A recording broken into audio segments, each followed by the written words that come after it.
Did you see this tweet from Democratic Senator Chris Murphy, who basically says that Bernie was right? No. Never even heard of the guy. That was a cataclysm. Electoral map wipeout. Senate Democrats practically ceiling, or Senate Democrat practical ceiling is now 52 seats. Republicans is 62. Time to rebuild the left. We are out of touch with the crisis of meaning / purpose fueling MAGA. We refuse to pick big fights. Our tent is too small. True. The left has never fully grappled with the wreckage of 50 years of neoliberalism, which has left legions of Americans adrift as local places are hollowed out, rapacious profit-seeking cannibalizes the common good, and unchecked new tech separates and isolates us. The things that mattered are disappearing. We spend half as much time with friends as a generation ago. That's man. Hard work no longer guarantees economic mobility. Institutions like churches are delegitimized. Well, in this respect, that's good, but you know, place-based identity evaporates as we all become global citizens. I agree that's bad. I think you can be a global citizen, but also care about the place you're in. I think one of the nicest things that you can do if you move to a new city is sit down and spend like a day learning about that city on like Google. I mean it, because you're going to learn all this like really cool stuff that you appreciate. Like you're going to walk by like a brick wall next to a property that seems like it does nothing and leads to nowhere. And then you'll read like, wait, that brick wall was like, I don't know, some famous guy tripped over it 100 years ago. And that's when he decided to clear out all the potholes in the street or something. And that's why this is called, like you learn something cool, you know? The left skips past the way people are feeling alone, or sorry, the way people are feeling alone, impotent, overwhelmed, and straight to uninspiring solutions. More roads, bulk drug purchasing that do little to actually upset the status quo of who has power and who doesn't. That's true. Does racism explain part of the attraction of the right's nativism? Of course, but mass deportation is a terrible response to Americans' real sense they are helpless in the face of global forces like increased migration. The left largely ignores this pain. Okay, half yes, half no. This is an imagined pain. In America, migrants are not hurting your life. They're just not.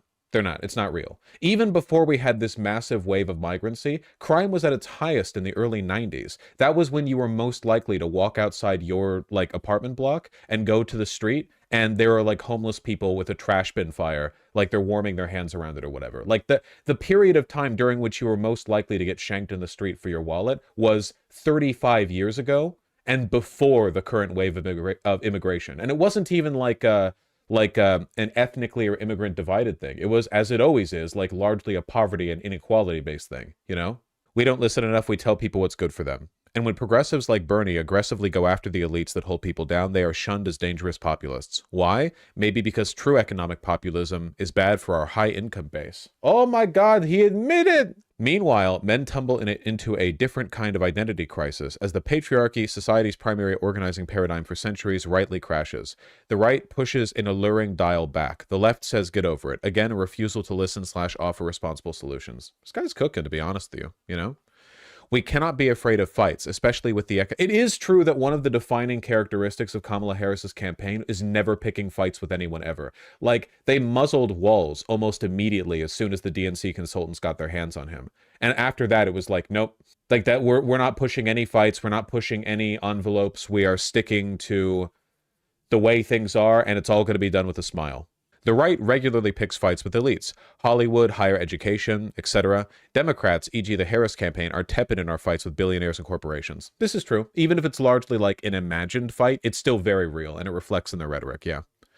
Real economic populism should be our tentpole, but here's the thing. Then you need to let people into the tent who aren't 100% on board with us on every social and cultural issue. Okay, here's the issue.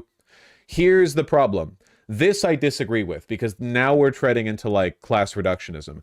A fight against economic elites, a real economic populism, doesn't have to be done at the expense of advocating for social minorities. The idea that they do have to be done like at each other's expense is total bullshit. The idea of like we could beat back the elites, but only if we kowtow on abortion, trans rights, gay rights, whatever. I don't believe that for a second. I think that's total horseshit. In reality, if you give up on fighting for an issue, you lose on that issue. That's what it means to give up fighting on something. So if you don't fight for trans, gay, whatever, like you will lose on those issues and they will weaponize them against you. They called Kamala Harris a communist. They'll call Kamala Harris a pro-trans freak.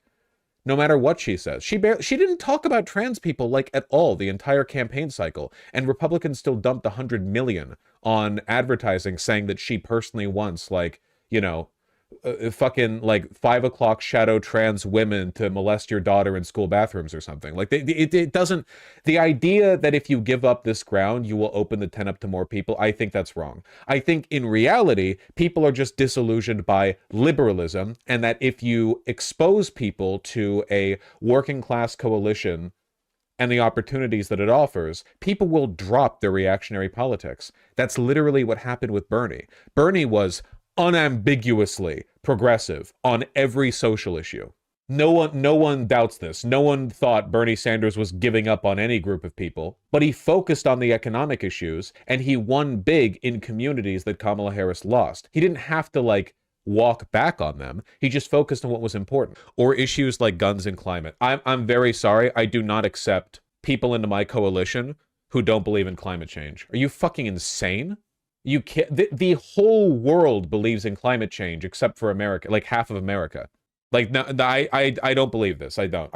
Yeah, I reject this premise. I don't think that economic populism means giving up on, like, you can be wrong about everything as long as you're economically populist. I think if you do economic populism well, you can keep all these positions and people will still like you. Those are hard things for the left. A firm break with neoliberalism. Listen to poor and rural people, men in crisis. Don't decide for them. I don't like this again. Men in crisis? You even said by your own admission that a lot of them are just like wanting to rebuild the patriarchy to give themselves a sense of meaning. Women are also in crisis. Don't like, it's that not being as privileged as you used to be is not suffering. There are men's issues, but like you have to be careful with how you engage with this, because otherwise the people run wild with their narratives about how like being a man is harder than anything in the universe or something, because they're fucking whiners. Pick fights, embrace populism, build a big tent, be less be less judgmental. This is where we're coming from, okay? I've gone from feeling positively about this to feeling negatively about this. I actually think this is kind of dumb now. What does that mean? The Democrats and the left broadly need to be more judgmental, more vindictive, more mean, more aggressive, more populist, stronger messaging. Kamala Harris refused to do anything interesting, refused to push any envelope, push on any issue, pick any fight, and as a consequence, what do you get? A spineless, do-nothing candidate no one believes in, who no one votes for. This guy pushed the bipartisan border bill, so his own opinions are what's keeping him from being 100% right in this. Yeah, I'm not gonna lie, I'm kind of getting, I'm getting like a red fash light opinion on this a little bit, where this is less about advancing the interests of the left and more like, what if we compromise on our social positions in the aim of having a like big tent agree, like a bipartisan consensus that Hollywood elites are bad for the country or something. The way he talks about globalism, the harm like migrancy does to this country or something, it gives me the impression that like his understanding of economic populism is not my understanding of economic populism. So he's wrong then? Well, he's not me. And I'm right, so.